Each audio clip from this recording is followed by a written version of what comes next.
हमारी आदतें हमारे घर और किचन के काम को मैनेज करने में बहुत ही अहम रोल प्ले करती हैं और कोशिश यही करनी चाहिए कि हम अपनी आदतों को पॉजिटिव बनाएं।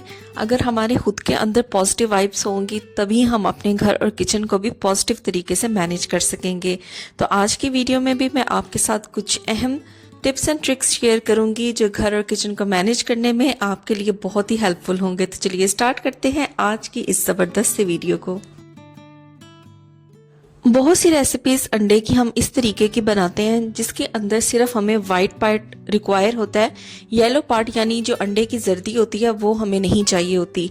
तो हमें बहुत मुश्किल आती है कि किस तरीके से हम सफ़ेदी से जर्दी को अलग करें। तो छोटा सा हैक यहाँ पे मैं आपको बताऊंगी जिससे ये आप बहुत ही आसानी से कर सकेंगे। काफ़ी वीडियोस में आपने देखा भी होगा, काफ़ी टिप्स एंड ट्रिक्स भी आपने देखे होंगे, तो ये वाला तरीका भी फॉलो करके देखिएगा। ये बहुत ही सिंपल और बहुत ही आसान है। तो सिंपल क्या करना है कि जब हम अंडे को तोड़ते हैं तो उसका जो शेल होता है यानी उसका जो छिलका होता है उसी से आप इसकी जर्दी को आसानी से उठा सकते हैं, क्योंकि इसका जो छिलका होता है वो शार्प उसके एंड्स होते हैं। तो आसानी से जो इसकी जर्दी है ना उसको आप उठा के सेपरेट कर सकते हैं। तो आपके सामने ही मैं ये लाइव करके दिखा रही हूँ। हम देख सकते हैं कि सिर्फ अंडे के छिलके से किस तरीके से मैंने जर्दी को आसानी सेपरेट कर लिया है। तो देखिए इसके अंदर बिल्कुल भी वाइट पार्ट जो है वो नहीं आया, जस्ट जो योक थी यानी जो जर्दी थी वो अलग हो गई है। तो है ना ज़बरदस्त सा टिप। तो इसको ज़रूर फॉलो करके देखिएगा। अगर आप भी कोई ऐसी रेसिपीज बना रहे हैं जिसके अंदर या तो आपको सिर्फ वाइट पार्ट रिक्वायर है या आपको येलो पार्ट रिक्वायर है, तो आप दोनों को अंडे के छिलके से ही इजीली सेपरेट कर सकते हैं। मार्केट से हम जब भी खीरे लेके आते हैं हमारी ये पूरी कोशिश होती है कि जो खीरे हैं वो खाने में बिल्कुल भी कड़वे ना हो।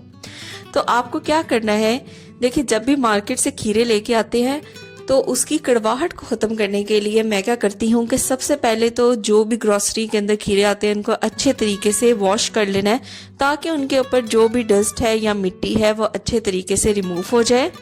तो यहाँ पे मैं कुकम्बर को यानी खीरे को अच्छे तरीके से वॉश कर लूँगी। तो वॉश करने के बाद सिर्फ सिंपल आपने एक स्टेप को फॉलो करना है कि खीरे को आपने दोनों तरफ से पकड़ के इसको दरमियान से आपने इस तरीके से तोड़ देना है। इस तरीके से क्या होता है, ये करने से जो खीरे की कड़वाहट होती है वो ख़त्म हो जाती है और आप इसको मज़े से इंजॉय कर सकते हैं। तो कितना छोटा सा टिप था, जस्ट खीरे को आपने मिडल से ब्रेक कर देना है और इसकी जितनी भी कड़वाहट होगी वो ख़त्म हो जाएगी। आप इसको सैलड में यूज़ करें या वैसे ही खाएं, इंजॉय करके इसको खाएं। कभी कभार क्या होता है कि खाने में हमसे बेएहतियाती हो जाती है, हम बहुत सी चीज़ें ऊपर नीचे खा लेते हैं जिसके बाद हमारा जो पेट है वो दर्द करने लग जाता है और अक्सर गैस की भी प्रॉब्लम होती है। तो ये टिप जो मैं बताने लगी हूँ ये छोटे बड़े सब इसको फॉलो कर सकते हैं। अगर आपके साथ भी कोई ऐसा मसला है तो आपने यहाँ पे सिर्फ एक चीज़ का इस्तेमाल करना है और वो है अजवाइन।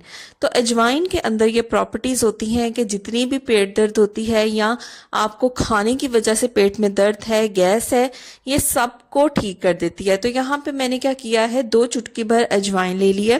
अब इसके टेस्ट को थोड़ा सा इन्हांस करने के लिए, क्योंकि अजवाइन जो होती है वो थोड़ी तीखी सी होती है, इसलिए यहाँ पे मैं काले नमक का इस्तेमाल कर रही हूँ।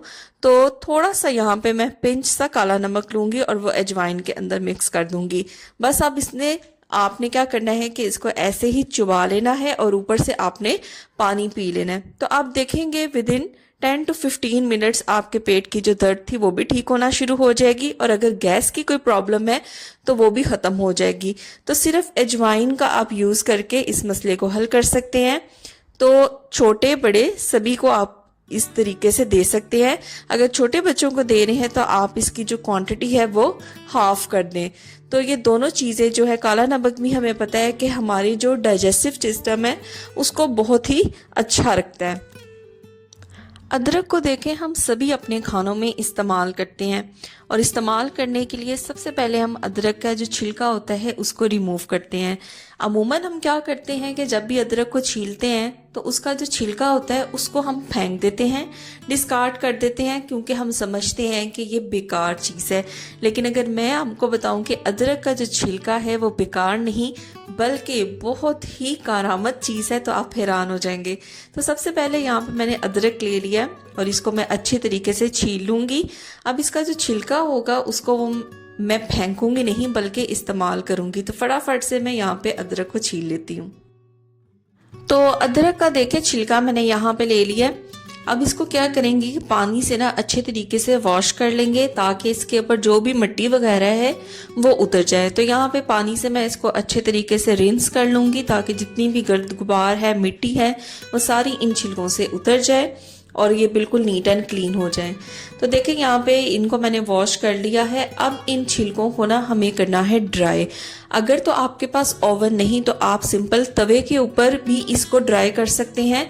तो मैं यहाँ पे ना इसको माइक्रोवेव करूँगी, तकरीबन आप समझ लें 30 to 40 सेकेंड के लिए मैं इनको माइक्रोवेव करूँगी। माइक्रोवेव नहीं तो आप तवे का भी इस्तेमाल कर सकते हैं।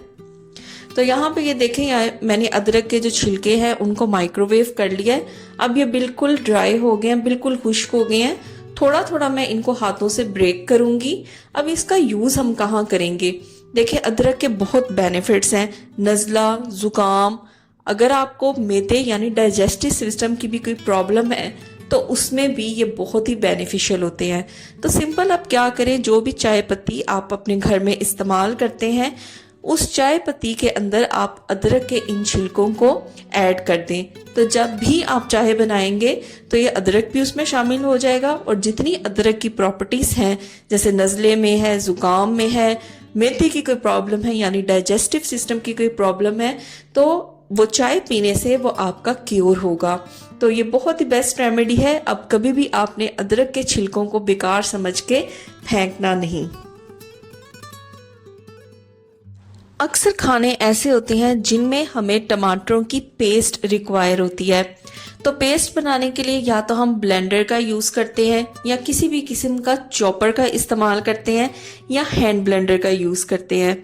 तो टमाटरों की पेस्ट बनाने के लिए अक्सर मैं यूज़ करती हूँ चॉपर का या हैंड ब्लेंडर का। लेकिन अगर आपके पास चॉपर या हैंड ब्लेंडर नहीं है तो टमाटरों की पेस्ट को आप किस तरीके से आसानी से बना सकते हैं, तो चलिए देखते हैं।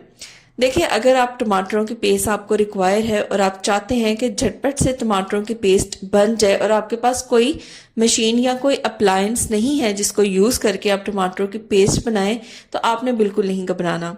सबसे पहले क्या करना है, जितने भी टमाटर जिनको आपने पेस्ट बनाना है उन सबको आपने अच्छे तरीके से काट लेना है। अब काटने के बाद सिर्फ सिंपल एक चीज़ का इस्तेमाल करना है, वो है ग्रेटर। तो देखिए ग्रेटर या कद्दूकश जिसे हम कहते हैं वो तकरीबन हर घर में मौजूद होता है। तो सिंपल उसी का इस्तेमाल करके चुटकियों में टमाटरों की पेस्ट बनाई जाती है। तो जो ग्रेटर का बड़े साइज वाला होल है उसको यूज करेंगे और टमाटरों की पेस्ट बनाएंगे। तो आपके सामने मैं करके दिखाऊंगी। तो देखिए जिस तरह हम गाजर मूली को कद्दूकश करते हैं, सिंपल उसी तरीके से टमाटर को भी आपको कद्दूकश कर लेना है। जैसे जैसे आप इसे कद्दूकश करते जाएंगे आप देखेंगे कि टमाटरों की जबरदस्ती पेस्ट बनती जाएगी। तो ये देखिए आपके सामने ही है। तो फटाफट से मैं यहाँ पे जो टमाटर हैं उनकी पेस्ट बना के आपको दिखाती हूँ।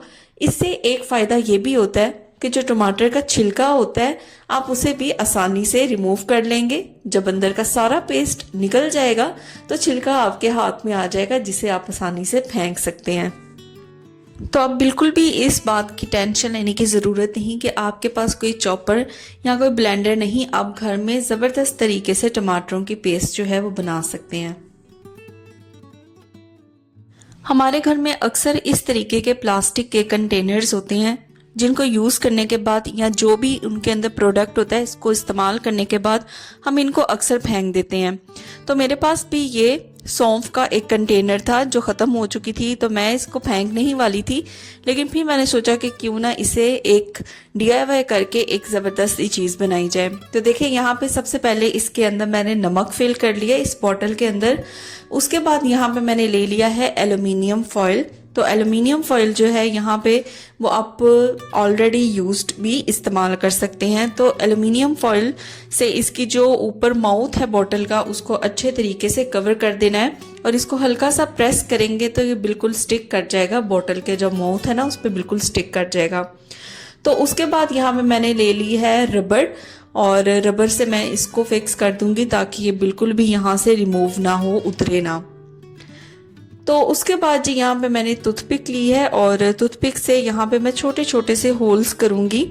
हम बनाने जा रहे हैं एक ज़बरदस्त तरीके की नमकदानी। तो घर में ही DIY करके ऑलरेडी जो बॉटल्स होती हैं, यूज बॉटल्स होती हैं, उनसे हम DIY करके नमकदानी बनाएंगे। तो छोटे छोटे सुराख करने के बाद इसका जो कैप है वो मैं इसको ऊपर फिक्स कर दूंगी। तो आपके सामने मैं नमक हाथ के ऊपर डाल के भी दिखाऊंगी कि किस तरीके से आप घर के अंदर ही नमकदानी बना सकते हैं। ऑलरेडी जो यूज्ड बॉटल्स होती हैं उन्हीं का इस्तेमाल करके इनको फेंका ना करें। बहुत से आइडियाज मिल जाते हैं जिनको यूज करके हम इन चीजों को इस्तेमाल कर सकते हैं। तो ये देखें कितने जबरदस्त तरीके से नमक जो है वो बाहर आ रहा है। तो इस तरीके से आप घर में ही नमकदानी बना सकते हैं, या कोई अगर स्पाइस जैसे काली मिर्च है पिसी हुई वो भी आप इसके अंदर ऐड कर सकते हैं। तो ये थी मेरी आज की वीडियो। यहाँ पे वीडियो को एंड करते हैं। उम्मीद करती हूँ ये वीडियो आपको पसंद आई होगी। पसंद आई है तो वीडियो को लाइक करें, शेयर करें, कमेंट करें। चैनल पर नहीं है तो चैनल को सब्सक्राइब करके ज़रूर जाइएगा, और उन लोगों तक इस वीडियो को ज़रूर शेयर किया करें जिनको इन टिप्स एंड ट्रिक्स की बहुत ज़्यादा ज़रूरत है। फिर मिलूंगी आपसे नेक्स्ट वीडियो में। Till then take care, bye bye.